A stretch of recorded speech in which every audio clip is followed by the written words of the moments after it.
ନମସ୍କାର, ମୁଁ ଆପଣଙ୍କ ପ୍ରଶାନ୍ତ। ମୁଁ ଆଣିଛି ସକାଳର କିଛି ଗୁରୁତ୍ୱପୂର୍ଣ୍ଣ ଖବର। ଭିଡ଼ିଓଟାକୁ ଶେଷ ପର୍ଯ୍ୟନ୍ତ ଦେଖିବେ। ଆସ ଖବର ଉପରେ ନଜର ପକାଇବା। ଖବର ନମ୍ବର 1।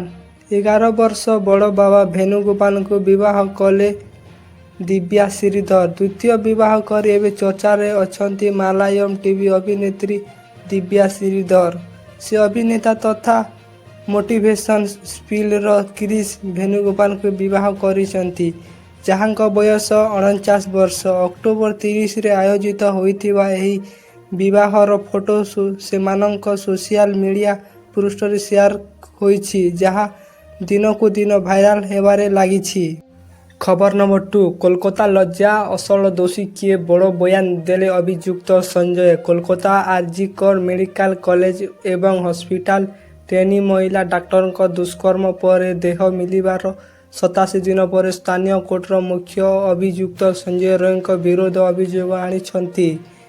ଯଦି ସଞ୍ଜୟ ରାୟ ଏହି ମାମଲାରେ ନିଜକୁ ନିର୍ଦ୍ଦୋଷ ଘୋଷଣା କରିଛନ୍ତି, ତଥାପି ଏହି ମାମଲାରେ ସଂପୃକ୍ତ ଥିବା ଅଭିଯୋଗ ହୋଇଛି। ନଭେମ୍ବର 11ରୁ ପ୍ରତିଦିନ ଏହି ମାମଲାର ଶୁଣାଣି ହେବ ବୋଲି କୋର୍ଟ ଘୋଷଣା କରିଛନ୍ତି। ଅନ୍ୟପଟେ ଜୁନିୟର ଡାକ୍ତର ଦୁଷ୍କର୍ମ ଓ ହତ୍ୟା ମାମଲାରେ ଅଭିଯୁକ୍ତ ସଞ୍ଜୟ ରାୟ ବଡ଼ ବୟାନ ଦେଇଛି। ନ୍ୟାୟାଳୟ କୋର୍ଟର ହାଜର କଲା ବେଳେ ଗଣମାଧ୍ୟମର ତାଞ୍ଜକଳାର ପ୍ରତିକ୍ରିୟା ଦେଇଛି। ସଞ୍ଜୟ ରାୟ ଏହି ମାମଲାରେ ତାକୁ ଫସାଇ ଦିଆଯାଇଛି। ଖବର ନମ୍ବର 3। ନନ୍ଦନକାନନ ଏକ୍ସପ୍ରେସ୍ ଟ୍ରେନ୍ ଉପରକୁ ଗୁଳିମାଡ଼। ନନ୍ଦନକାନନ ଏକ୍ସପ୍ରେସ୍ ଟ୍ରେନ୍ ଉପରକୁ ଗୁଳିମାଡ଼ ଖବର ବର୍ତ୍ତମାନ ସାମ୍ନାକୁ ଆସିଛି। ଭଦ୍ରକ ଓ ବାଉଦପୁର ସେକ୍ସନ ମଝିରେ ଟ୍ରେନ୍ ଉପରକୁ ଗୁଳିମାଡ଼ ହୋଇଛି।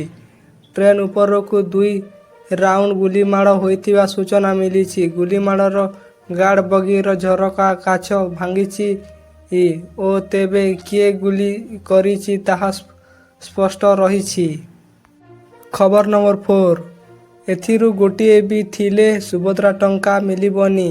ଆବେଦନ କଲେ ନାଁ କଟିଯିବ, ପୁଣି ଆସିବ ସୁଭଦ୍ରା ଟଙ୍କା। ଏନେଇ ବଡ଼ ଘୋଷଣା କରିଛନ୍ତି ମୁଖ୍ୟମନ୍ତ୍ରୀ ମୋହନ ମାଝୀ। ସୁଭଦ୍ରା ଯୋଜନା ପ୍ରଥମ କିସ୍ତିର ତୃତୀୟ ପର୍ଯ୍ୟାୟ ଟଙ୍କା ଆଉ 10 ଦିନ ପରେ ଖାତାକୁ ଆସିବ।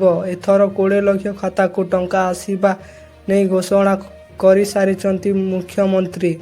ପୂର୍ବରୁ 2ଟି ପର୍ଯ୍ୟାୟ ମିଳିଛି ସୁଭଦ୍ରା ଟଙ୍କା। ପୂର୍ବରୁ 60 ଲକ୍ଷ ହିତାଧିକାରୀଙ୍କୁ ଟଙ୍କା ମିଳିସାରିଛି। ଏଥର ପୁଣି ଆଉ 20 ଲକ୍ଷ ମହିଳାଙ୍କୁ ମିଳିବ ଟଙ୍କା। ଖବର ନମ୍ବର 5। ଝିଅମାନଙ୍କ ସହ ରାତି କଟାଇବାକୁ ସଲମାନ ଖାନ୍ ଭଲ ପାଆନ୍ତି ସୋମି। ସଲମାନ ଖାନ୍ ପୂର୍ବତନ ପ୍ରେମିକା ସୋମି ଅଲି ସୋସିଆଲ ମିଡ଼ିଆରେ ବହୁତ ସକ୍ରିୟ ରହିଛନ୍ତି। ଅନେକ ଥର ସଲମାନଙ୍କ ସହ ତାଙ୍କ ସମ୍ପର୍କ ବିଷୟରେ ଖୋଲାଖୋଲି ଭାବେ କହିଥିବା ସୋମି ଅଲି ଏବେ ସଲମାନଙ୍କୁ ନେଇ ବଡ଼ ବୟାନ ଦେଇଛନ୍ତି। ସଲମାନ ଖାନ୍ ଝିଅ ସହ ରାତି କଟାଇବାକୁ ଭଲ ପାଆନ୍ତି ଓ କୌଣସି ଝିଅ ତାଙ୍କ ସହ 7 ବର୍ଷ ପୂର୍ବରୁ ଅଧିକ ରହିପାରନ୍ତି ନାହିଁ ବୋଲି ସେ କହିଛନ୍ତି। ସୋମି ଗଣମାଧ୍ୟମରେ ସବୁ ସାକ୍ଷାତକାର ଦେଇ ସେ କହିଛନ୍ତି। ଖବର ନମ୍ବର 6। ହିତାଧିକାରୀଙ୍କୁ ମିଳିବ ଆଗୁଆ 15 କିଲୋ ଚାଉଳ। ବ୍ୟବସ୍ଥାରେ ହିତାଧିକାରୀମାନଙ୍କ 3 ମାସର ଆଗୁଆ 15 କିଲୋ ଚାଉଳ ମିଳିବ। ଏହା ବ୍ୟତୀତ ଶ୍ରମିକ ପଞ୍ଜୀକରଣରେ ବାଦ୍ ପଡ଼ିଥିବା ଆଉ 131 ଲକ୍ଷ ଶ୍ରମିକଙ୍କୁ ତୁରନ୍ତ ରାଜ୍ୟ ଖାଦ୍ୟ ଯୋଜନାରେ ତୁରନ୍ତ ସାମିଲ କରିବା ପାଇଁ ମୁଖ୍ୟମନ୍ତ୍ରୀ ମୋହନ ମାଝୀ ନିର୍ଦ୍ଦେଶ ଦେଇଛନ୍ତି।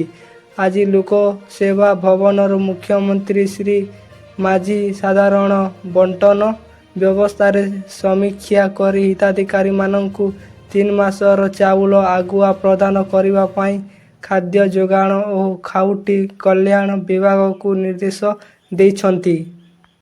ଖବର ନମ୍ବର 7। ଅଭିନେତା ସଲମାନ ଖାନ୍ଙ୍କୁ ପୁଣି ହତ୍ୟା ଧମକ।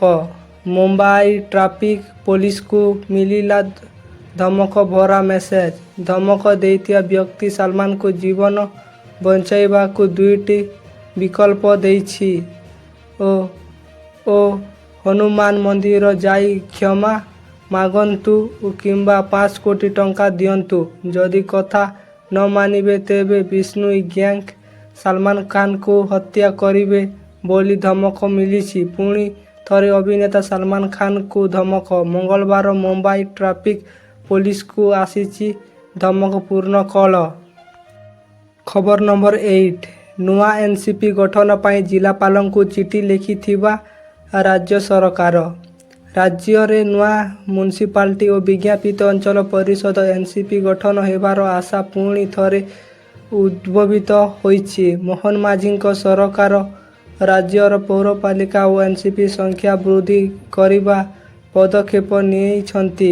ଏନେଇ ଗୃହ ନିର୍ମାଣ ଓ ନଗର ଉନ୍ନୟନ ବିଭାଗ ନଭେମ୍ବର 4 ତାରିଖ ବିଭିନ୍ନ ଜିଲ୍ଲାର ଜିଲ୍ଲାପାଳଙ୍କୁ ଚିଠି ଲେଖି 6ଟି ଏନ୍ସିପି ମ୍ୟୁନିସିପାଲିଟିକୁ ଉନ୍ନତ କରିବା ସମେତ 57ଟି ନୂଆ ଏନ୍ସିପି ଗଠନ ନିମନ୍ତେ ପୂର୍ବ ସରକାର ନୀତିଗତ ଅନୁମୋଦନ କରୁଥିବା ଏସବୁ ବିସ୍ତୃତ ତଥ୍ୟ ନିର୍ଦ୍ଧାରିତ ଫର୍ମାଟରେ ପଠାଇଛନ୍ତି ନିର୍ଦ୍ଦେଶ ଦେଇଛନ୍ତି। ଖବର ନମ୍ବର 9 ଗ୍ୟାଙ୍ଗଷ୍ଟର ନାଁରେ ମେସୋରେ ବିକ୍ରି ହେଉଛି ଟି ସାର୍ଟ ତେଜିଲା ବିବାଦ। ଆଜିକାଲି ପ୍ରାୟ ସବୁ ଜିନିଷ ମିଳିଯାଇଛି, ଯାହା ଖୋଜିବେ ତାହା ପାଇବେ। ଏହିପରି ଭାବେ ଲୋକପ୍ରିୟ e-commerce platform Meesho gangster Lawrence Bishnoi photo ଥିବା ଟି ସାର୍ଟ ବିକ୍ରି କରି ଚର୍ଚ୍ଚା ଆସିଛି। ଚଳଚ୍ଚିତ୍ର ନିର୍ମାତା ସାଲିୟାନ ଜାତି ପ୍ରଥମେ ଏହା ଉପରକୁ ଆଲୋକପାତ କରିଥିଲେ, ପରେ ଏହା ଚର୍ଚ୍ଚାରେ ଘେରୁଛି ଆସିଥିଲା। ଖବର ନମ୍ବର 10 ଜନ୍ମ କଲା ପିଲାଙ୍କୁ ବିକ୍ରି ପାଇଁ ଫେସବୁକରେ ଆଡ୍ ଦେଲା ମା, ବାନ୍ଧିଲା ପୋଲିସ। ପିଲାକୁ ଫେସବୁକରେ ବିକ୍ରି ଉଦ୍ୟମ କରି ମା ଗିରଫ। ଆମେରିକାରେ ଟେକ୍ସାସର ଜଣେ 21 ବର୍ଷୀୟା ମହିଳା ଦ୍ରବ୍ୟ ପରି ନିଜ ପିଲାକୁ ବିକ୍ରି କରିବାକୁ ଚାହୁଁଥିଲା। ଏଥିପାଇଁ ଆଡ୍ ମଧ୍ୟ ଦେଇଥିଲେ। ଫେସବୁକରେ ପୋଷ୍ଟ କରି ସେ ନିଜ ପିଲା ପାଇଁ ଆଡମିନିଷ୍ଟ୍ରେଟିଭ ପ୍ୟାରେଣ୍ଟ ଖୋଜୁଥିବା ଲେଖୁଥିଲା। ଏନେଇ ପୋଲିସ ତାଙ୍କୁ ଗିରଫ କରିଥିବା ବେଳେ କୋର୍ଟରେ ସେ ଦୋଷୀ ସାବ୍ୟସ୍ତ ଦେଇଛନ୍ତି।